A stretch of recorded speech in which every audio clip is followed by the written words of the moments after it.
Morning, Ed. Morning, Brooke. Hey, you talked about your quarterback's toughness, Joe Burrow, and a story came out earlier this week that last year he separated his shoulder a few days before the game. I mean, could you take us a little through that about what happened there and kind of his toughness getting through that? Well, Joe's a competitor. He's one of the toughest players I've seen. It's no surprise to me. Joe's going to play, if at all. He can play with any injury. He's going to play. He's a great competitor. He wants to win. And I mean, obviously this year he's been fine. I mean, that was that just something for that game and kind of just how he went through that? Yeah, I guess it happened in practice.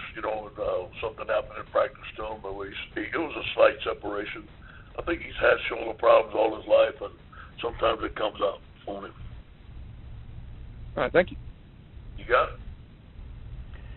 Next question is from Brett Martell of the Associated Press.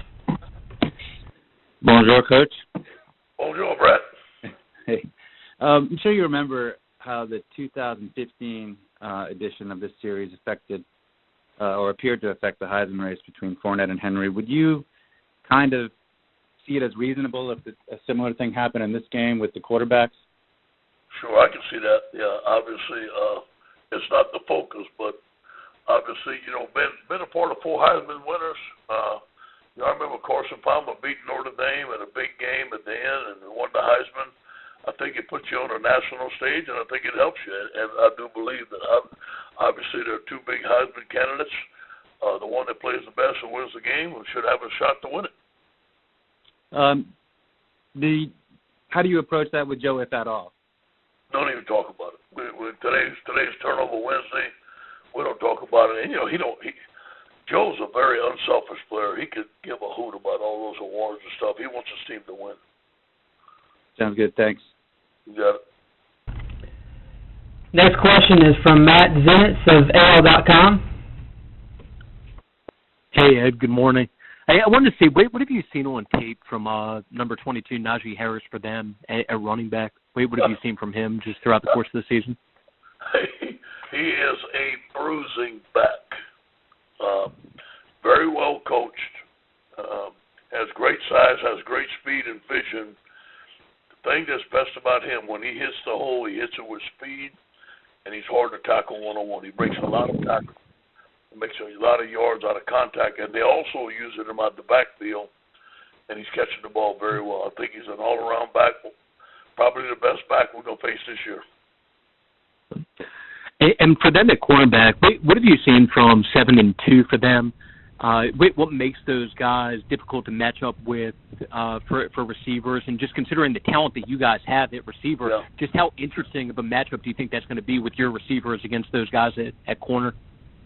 Yeah, we have that matchup every day. I mean, you see Jamar Chase with Derek Stingley every day on practice, so that's going to help us. Obviously, we feel like we have outstanding corners here at LSU, so those guys are really good. They play with great technique. They're long. They play the ball well. They press at the line of scrimmage. They don't give you any free access, and they're very confident in what they do. And obviously, they see great receivers every day. I think that helps them also. Thanks, Coach. Appreciate it. Next question is from Jacques Doucet of WAFB. Hey, Coach. Good morning. What's up, Jacques?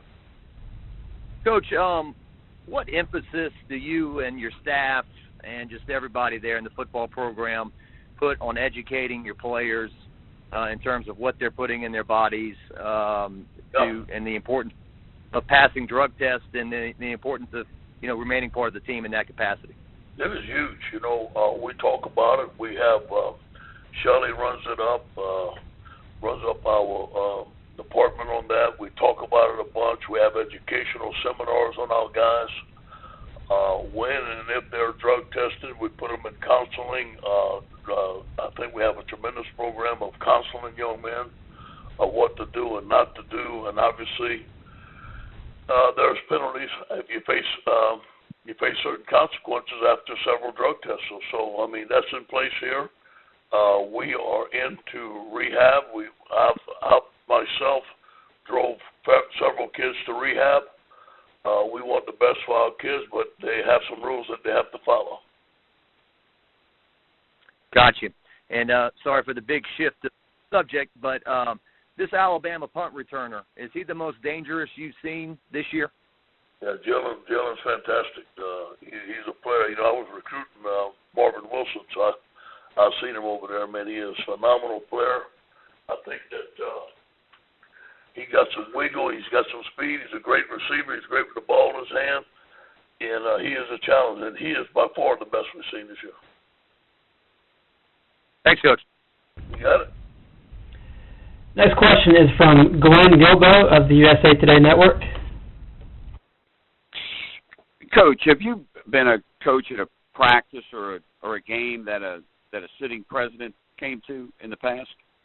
No, this will be my first time. You know, I've been to the White House 4 times, but I never have a president come to the game. You know, this is gonna be interesting.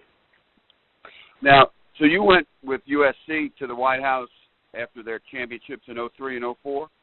Yep, twice with Miami.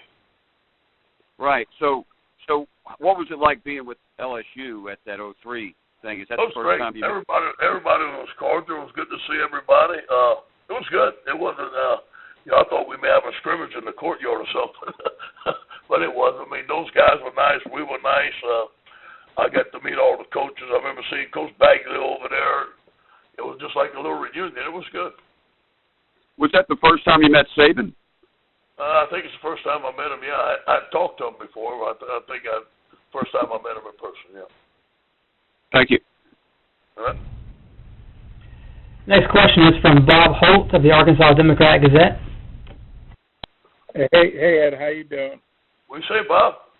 Hey, I was going to ask you about just what are your thoughts on the president being there? And I think you would have been about 7 or 8 whenever Arkansas played Texas in '69 in the big shootout and Nixon won. I know that was a long time ago. Do you have any recollection of that as a kid watching that game?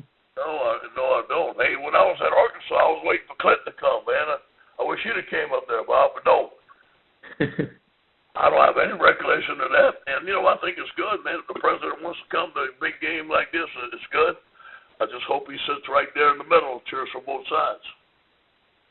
You wouldn't want him to cheer for LSU?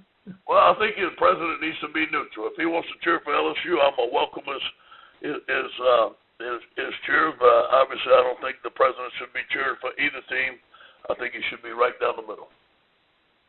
Okay, thanks, Ed. You make a good point. Thank you, man. Next question is from James Ogletree of the Crimson White. Good morning, Coach. Good morning. How important is your multiplicity and your variety of formations and personnel groupings to what y'all are trying to do on offense? You know, it creates mismatches for us. Steve Ensminger and Joe Brady have a phenomenal chemistry together. It has enabled us to get the ball down the field while still protecting the quarterback. One of the things this week is going to be really important is for us to get the right protection to protect our quarterback, to be able to get the ball down the field. I think it's going to be one of the keys to the game. And how important is it to have guys like Thaddeus and Clyde who are so versatile and can line up in so many different spots? Well, it can get you in a certain personnel grouping on defense that you want, and then you can spread them out. They have to declare what they're doing, and most of the time you have a mismatch. So it helps us. Thaddeus has become a weapon for us. He's become a weapon for us in the run game. He's become a weapon for us in protection, and he catches the ball very well. And then Clyde, obviously, is very good at catching the ball out the backfield. He's a very good runner and also can help us protect. So those guys are versatile. I think our coaches are using them right in the right way in many ways. Thank you. You got it.